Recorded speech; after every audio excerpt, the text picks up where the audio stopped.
Well, we are going to pick it up then with chapter 2, verse 13. And it says, when they, meaning the Magi, when the Magi had gone, an angel of the Lord appeared to Joseph in a dream. Get up, he said, take the child and his mother and escape to Egypt. Stay there until I tell you, for Herod is going to search for the child to kill him. So he got up, took the child and his mother during the night and left for Egypt, where he stayed until the death of Herod. And so was fulfilled what the Lord had said through the prophet, out of Egypt I called my son. So when the Magi had left to return to their homeland, that's when an angel of the Lord appeared to Joseph in a dream and told him to escape to Egypt. The angel explains that Herod is going to search for the child to kill him. And as we just talked about, we saw Herod's character last week. And so that really shouldn't surprise us.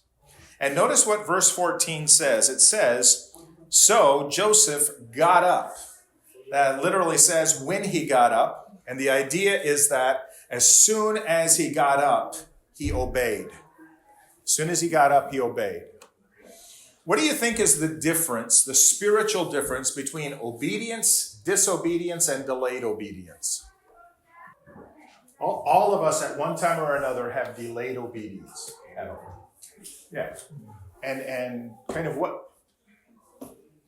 does your spirit tell you at those times? Our conscience gets us, right? Or the Holy Spirit convicts us. Yeah. And disobedience is an act of rebellion, but I think John hit on the right word. Delayed obedience is really doubt. You know, if I do this, is God going to see me through it? Is he going to be faithful? So we delay until we are to the point where we have to act, or we fall into the rebellion and don't. But what we see here with Joseph is, as soon as the angel said it, and as soon as he woke up from sleep, because he received this in a dream, he acted on it. He did what the angel of the Lord told him. Now, the border with Egypt was about 75 miles from Bethlehem, and it would have taken maybe another 100 miles to get deep enough into Egypt where it was safe. So we're talking a trip of maybe 150 to 175 miles that Joseph and Mary and a little one would have taken. Didn't have a minivan. Didn't have a car seat, right? That's a long way to go. Long way to go. Probably walking, carrying a little one. Well, and Matthew explains that this trip to Egypt was a fulfillment of Hosea chapter 11, verse 1. In Hosea chapter 11, Hosea is explaining why Israel is in the current situation that it is in. And the reason is because they have rejected God's love. And the chapter, Hosea chapter 11, begins by declaring God's love and adoption of Israel and how he brought them out of Egypt as an expression of his love and devotion. And the Jewish audience that Matthew is writing to, Matthew is saying that the gospel tells all of these details, the salvation story. It parallels the Exodus, right?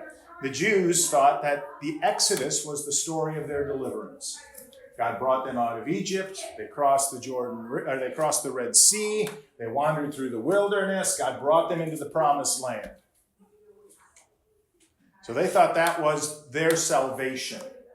And now what we have happening in the New Testament is we have Jesus and the true salvation. And the two stories parallel each other. They parallel each other. Matthew is explaining that this is also the story of Jesus. Jesus was led out of Egypt. Then in Matthew chapter 3, Jesus is baptized. The rest of the gospel tells of Jesus' life and ministry here on earth, and it ends with Jesus ascending into heaven, into the promised land. For the believer, that parallels our story, right?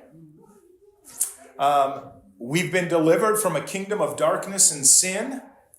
We've passed through the waters of baptism, living life in an inhospitable world, but being led by the Holy Spirit. and then entering into heaven. So take comfort and be encouraged. Jesus knows your story because Jesus lived your story.